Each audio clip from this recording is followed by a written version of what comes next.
कहानी की शुरुआत मारिया वेदर नाम की एक लड़की से होती है जो अपने पिता कर्नल जॉर्ज मेरी वेदर के अंतिम संस्कार में शामिल होती है। उसके साथ उसकी पूर्व नैनी और रक्षक मिस हेलियोट्रोप भी होती है। अपने पिता की मृत्यु से पहले मेरी वेदर ने सब कुछ खो दिया था, इसलिए मारिया को विरासत में केवल एक किताब मिलती है जिसका नाम मूनवेकर वैली का प्राचीन इतिहास होता है। अपने पिता के लिए शोक व्यक्त करने के बाद मारिया उस किताब को पढ़ती है जिसमें 100 साल पहले की एक युवती की कहानी लिखी होती है। वह लड़की चमकते सितारों जैसी गोरी और उज्जवल हृदय वाली थी। उसकी बहादुरी और दयालुता के कारण प्रकृति उसे अपनी बेटी की तरह प्यार करती थी। एक दिन चांद ने उसे जादुई तोहफा चंद्र मोती दिया और तभी से वह मून प्रिंसेस कहलाने लगी। मून प्रिंसेस का संबंध डेनॉयर परिवार से था, लेकिन उसे सर राल्फ मेरीवेदर से प्यार हो गया। शादी के दिन मून प्रिंसेस के पिता विलियम डेनॉयर ने इस विवाह को आशीर्वाद देने के लिए उन्हें एक दुर्लभ काला शेर दिया, जबकि सर राल्फ ने अपनी दुल्हन को एक जादुई घोड़ा दिया। खुशी से भरी प्रिंसेस ने अपनी जादुई मोतियों की माला सबको दिखाई कि ये मोती हर इंसान का दिल का सच उजागर कर सकता है और किसी भी तरह की इच्छा पूरी कर सकते हैं, चाहे वह अच्छी हो या बुरी। कहानी फिर से फ्लैशबैक में आती है। अगले दिन मारिया अपनी सेविकाओं से विदा लेती है और अपने लंदन स्थित महल को छोड़ देती है।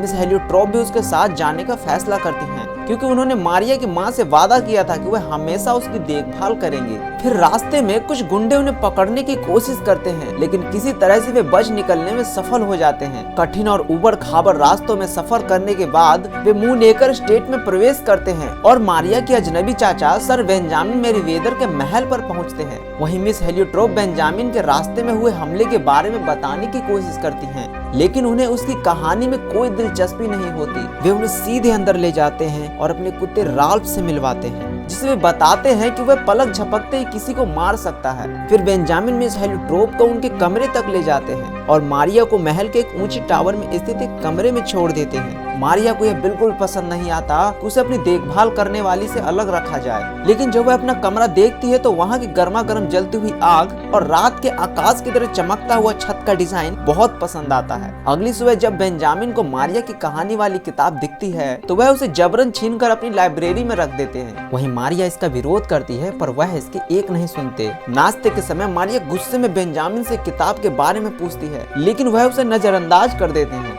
मिस हेलियोट्रोप माहौल को ठंडा करने के लिए बातचीत करने की कोशिश करती हैं, लेकिन बेंजामिन उसे चुप कराते हुए कहते हैं कि उन्हें खाना खाते समय शांति पसंद है। फिर वह ताना देते हुए कहते हैं कि उन्होंने वर्षों से किसी भी महिला को अपने महल में कदम नहीं रखने दिया। और तो और वे बातों बातों में मारिया के पिता को कायर कह के बुलाते हैं, क्योंकि उन्होंने अपनी बेटी को कर्ज में छोड़ दिया था।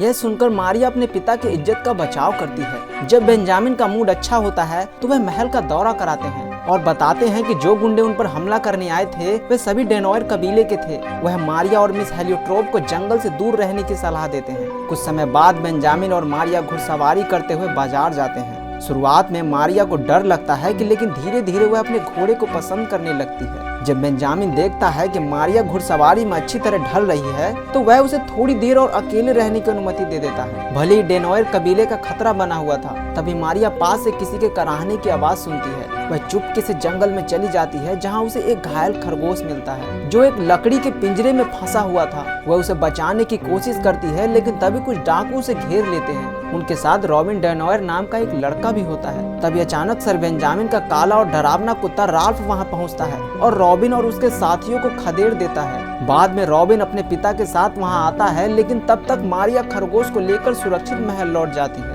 अब मारिया को अजीब अजीब दृश्य दिखने लगते हैं। उसे महल के आसपास एक सफेद घोड़ा दौड़ता हुआ दिखाई देता है। इसके अलावा उसके कमरे की छत पर टिमटिमाते तारे भी असली लगने लगते हैं। जब वह बेंजामिन से इन सब के बारे में पूछती है तो वह भावुक हो जाते हैं और बिना कुछ कहे चले जाते हैं। बेंजामिन का कुत्ता राल्फ मारिया को महल के एक गुप्त रसोई घर में ले जाता है। वहाँ वह महाराजा मर्माड्यूक से मिलती है, जो काफी दयालु और दोस्ताना स्वभाव के होते हैं। फिर मारिया उन्हें अपने अजीब सपनों के दृश्य के बारे में बताती है। मर्माड्यूक उसे सलाह देते हैं कि वह अपने पिता की किताब को पूरा पढ़े। महाराज की मदद से मारिया लाइब्रेरी में जाकर अपने पिता की किताब फिर से हासिल कर लेती है। जब वह आगे की कहानी पढ़ती है तो उसे पता चलता है कि जब मून प्रिंसेस के मोतियों की शक्ति के बारे में दोनों परिवारों को पता चला तो वह उसे पाने के लिए आपस में लड़ने लगे। इस बात से मून प्रिंसेस बहुत दुखी हुई और उसने मूनवेकर वैली को श्राप दे दिया। उसने कहा कि 5000 साल के बाद आने वाली पूर्णिमा की रात को यह घाटी हमेशा के लिए अंधेरे में डूब जाएगी, जब तक कि कोई सच्चे दिल वाला इंसान श्राप को तोड़ने के लिए आगे नहीं आएगा। तब से मेरीवेदर और डेनॉयर परिवार घमंड और आपसी नफरत में डूबे हुए हैं। बाद में मारिया फिर से महाराज के पास जाती है और वह उसे बताती है कि सिर्फ एक सच्ची मून प्रिंसेस ही इस श्राप को हटा सकती है। साथ ही मारिया को बहुत आश्चर्य होता है कि मर्माड्यूक उसे बताती है कि वह नई मून प्रिंसेस है क्योंकि वही जादुई घोड़ा को देख सकती है। अब मारिया को मोतियों को समुद्र में वापस लौटाना होगा और दोनों परिवारों को फिर से मिलाना होगा ताकि घाटी को घोर अंधकार के श्राप से बचाया जा सके। मारिया फौरन समझ जाती है कि आने वाली अगली पूर्णिमा ही 5000वीं पूर्णिमा होगी। यह सोचकर वह डर और घबराहट से भर जाती है और पूरी रात उसे इस भयानक विनाश की आशंका सताने लगती है। वह डरी और असमंजस में महल से भागने की कोशिश करती है। फिर रास्ता ढूंढते ढूंढते वह एक गुफा में पहुंच जाती है जहाँ उसे एक महिला मिलती है जिसका नाम लवीशा होता है। लवीशा की शक्ल हूबहू मून प्रिंसेस से मिलती है। फिर अचानक लवीशा एक चौंकाने वाला रहस्य उजागर करती है क्योंकि लवीशा खुद भी एक मून प्रिंसेस थी जिसने दोनों परिवारों को मिलाने और श्रापों को तोड़ने की कोशिश की थी, लेकिन वह असफल रही। जब मारिया अपने अंकल बेन की मदद लेने का सुझाव देती है तो लवीशा बहुत नाराज हो जाती है और उसे बेहद गुस्से में चेतावनी देती है कि वह दोबारा बेन का नाम ना ले।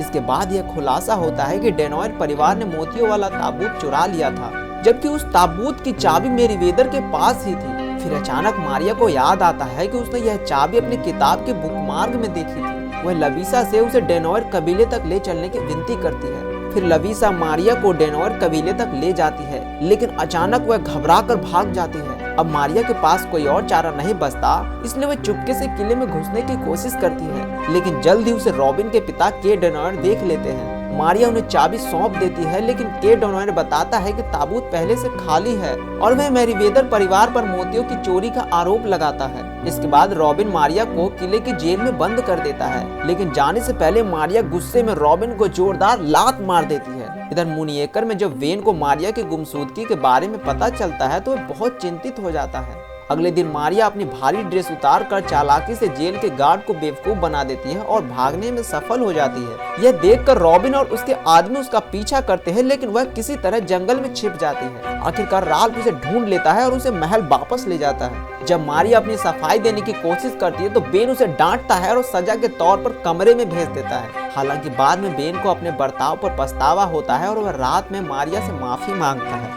अगली सुबह मारिया की आंख खुलती है तो लवीशा उसके कमरे में मौजूद होती है। मारिया गुस्से में उससे सवाल करती है कि उसने उसे अकेला क्यों छोड़ दिया था। लवीशा उसका प्रायश्चित करने के लिए मारिया को पहली मून प्रिंसेस की पोशाक भेंट देती है। इसके बाद मारिया लवीशा को पियानो रूम में ले जाती है। फिर जब लवीशा पियानो बजाती है तो मारिया दीवार पर लगे हुए जादुई आईने को देखती है जिसमें पास्ट में घटे हुए दृश्य दिखाई देने लगते हैं। अब उसे पता चलता है कि लवीशा और बेन कभी एक दूसरे से प्यार करते थे और उनकी सगाई भी हो चुकी थी। लेकिन एक दिन जब लवीशा ने बेन को बताया कि वह डेनॉयर परिवार के सदस्य है तो बेन को लगा कि उसने धोखा दिया है। बेन ने गुस्से में लवीशा से रिश्ता तोड़ लिया और जिस वजह से लवीशा आहत होकर महल छोड़कर एक गुप्त गुफा में रहने चली गई। वर्तमान में मारिया लवीशा को समझाने की कोशिश करती है कि वह बेन से सुलह कर ले, लेकिन लवीशा उसकी बात मानने से इनकार कर देती है और वहां से चली जाती है। बाद में मारिया बेन के सेवक डिगविड को एक रहस्यमय पेंटिंग हटाते हुए देखती है। यह पेंटिंग मून प्रिंसेस की थी जो तब अचानक प्रकट हुई थी जब मारिया महल में रहने आई थी। मारिया पेंटिंग को मिस हेलियोट्रोप और महाराज मर्माड्यूक को दिखाती है। इसमें यह छुपा हुआ संकेत मिलता है कि मून प्रिंसेस ने मोतियों को जंगल के गुप्त स्थान पर छिपाया था। फिर मर्माड्यूक सुझाव देते हैं कि मारिया को रॉबिन की मदद लेनी चाहिए क्योंकि वह जंगल के हर कोने से वाकिफ है, लेकिन मारिया उसे साफ मना कर देती है। इस पर मर्माड्यूक उसे टोकते हैं और बताते हैं कि वह भी उतनी घमंडी है जितना बेन और लवीशा है। यह सुनकर आखिरकार मारिया उनकी बात मान लेती है। फिर महल से निकलने से पहले मारिया एक चालाकी भरी योजना बनाती है। वह बेन और लवीशा के नाम से झूठे पत्र लिखती है जिसमें लिखा होता है कि उन्होंने एक दूसरे से मिलने की इच्छा जताई है। फिर जब बेन और लवीशा एक दूसरे को मिलने जाते हैं तो उन्हें जल्दी समझ आ जाता है कि यह मारिया की चाल थी। अब मिस हेलियोट्रोप, महाराज मर्माड्यूक और बेवकूफ सेवक डिगविड मारिया की तलाश में निकल पड़ते हैं। इस बीच रॉबिन के पिता के डेनॉयर को उसके जासूसी ईगल के जरिए मारिया के ठिकाने का पता चलता है और वह कसम खाता है कि अगली बार मिलने पर वह मारिया को मार डालेगा। इधर मारिया चालाकी से रॉबिन को उसी घायल खरगोश वाले जाल में फंसा देती है जिसे उसने पहले फिल्म में मारिया को पकड़ने के लिए इस्तेमाल किया था। रॉबिन एक पेड़ से उल्टा लटक जाता है और मारिया से उसे छुड़ाने की गुहार लगाता है। फिर वह मारिया से यह शर्त रखता है कि वह उसकी मदद करेगा। उधर लवीशा और बेन एक दूसरे पर अपने रिश्ते को बर्बाद करने का आरोप लगाते हैं। फिर जंगल में के डेनॉयर के आदमी गुप्त रूप से मारिया को राल्फ और रॉबिन से अलग कर देते हैं। हालांकि मारिया सफर जारी रखती है और इस बीच उसे एक सफेद जादुई घोड़ा दिखाई पड़ता है जो उसे उस पेड़ तक ले जाता है जहां मून प्रिंसेस ने मोतियों को छिपाया था। लेकिन तभी उन्हें पता चलता है कि केट डेनोयर ने चुपके से मारिया का पीछा किया और वह उसे मारने वाला है। इस बीच रॉबिन किसी तरह खुद को छुड़ा लेता है और राल्फ की मदद से वहां से भाग निकलता है, लेकिन वहीं राल्फ अपनी जान गंवा देता है। इधर रॉबिन दूर से मारिया की चीख सुनता है और फिर उसकी मदद के लिए दौड़ता है। अब केट डेनोयर मारिया को खत्म करने ही वाला होता है, लेकिन रॉबिन बीच में आकर उसे बचा लेता है और दोनों वहां से भाग जाते हैं। फिर केट डेनोयर के आदमी उसका पीछा करते हैं, लेकिन मारिया और रॉबिन एक खोखले पेड़ के नीचे छिप जाते हैं जहां मारिया को मून प्रिंसेस वाला मोतियों का हार मिलता है। लेकिन साथ ही केट डेनोयर के आदमी उन्हें खोज निकालते हैं, लेकिन फिर भी एक गुप्त सुरंग से भागने में सफल हो जाते हैं और मोती और सफेद जादुई घोड़ा उन्हें रास्ता दिखाता है। अंततः बेन, मारिया और बाकी लोग उस चट्टान तक पहुंचते हैं जहां घाटी को श्राप दिया गया था और चांद निकलने ही वाला होता है। फिर केट डेनोयर मारिया से मोती छीनने की कोशिश करता है, लेकिन लवीसा अपने पिता का सामना करने लगती है। हालांकि वह लवीसा से कहता है कि अपनी बेटी की परवाह नहीं, लेकिन लवीसा उसे विनती करती है कि वह अपना अहंकार छोड़ दे। इस बीच मारिया भी अपने अंकल बेन से अनुरोध करती है कि वह दुश्मनी भुलाकर मोतियों को समुद्र में फेंक दे। लेकिन जब दोनों ही पुरुष ऐसा करने से इनकार कर देते हैं तब मारिया खुद ही मोतियों को समुद्र में फेंक देती है, लेकिन समुद्र मोतियों को स्वीकार नहीं करता। आखिरकार मारिया मोतियों का हार तोड़ देती है और एक एक करके समुद्र में फेंकती है, लेकिन ऐसा करने पर समुद्र उन्हें अस्वीकार कर देता है और वे मारिया की पोशाक से चिपक जाते हैं। अब मारिया के पास कोई और विकल्प नहीं बचता तो वह मोतियों के साथ समुद्र में कूद जाती है। मारिया गहरे पानी में डूब जाती है और उसे ऐसा लगता है कि वह उसकी मृत्यु हो गई। तभी समुद्र में एक विशाल लहर उठती है और मारिया उस सफेद जादुई घोड़ा की पीठ पर सवार होकर फिर से जिंदा बाहर आ जाती है। इधर राल्फ भी पुनर्जीवित होकर अपने असली रूप में लौट आता है जो कि एक शक्तिशाली काला शेर होता है। वहीं बेन अपनी भतीजी को जिंदा देखकर बहुत खुश हो जाता है। वह अपना अहंकार भूलकर लवीसा से माफी मांगता है और दोनों फिर से एक हो जाते हैं। अब मेरीवेदर और डेनोयर परिवार एक साथ हो जाते हैं और उन पर लगा श्राप पूरी तरह खत्म हो जाता है। कहानी के अंत में मूनेकर घाटी फिर से अपने पुराने रंग रूप में लौट आती है और मारिया व रॉबिन एक दूसरे के प्यार में पड़ जाते हैं। अगर कहानी अच्छी लगी हो तो वीडियो को लाइक और सब्सक्राइब करें और कुछ कमी लगी हो तो कमेंट सेक्शन में जरूर बताएं। मिलते हैं अगली वीडियो में।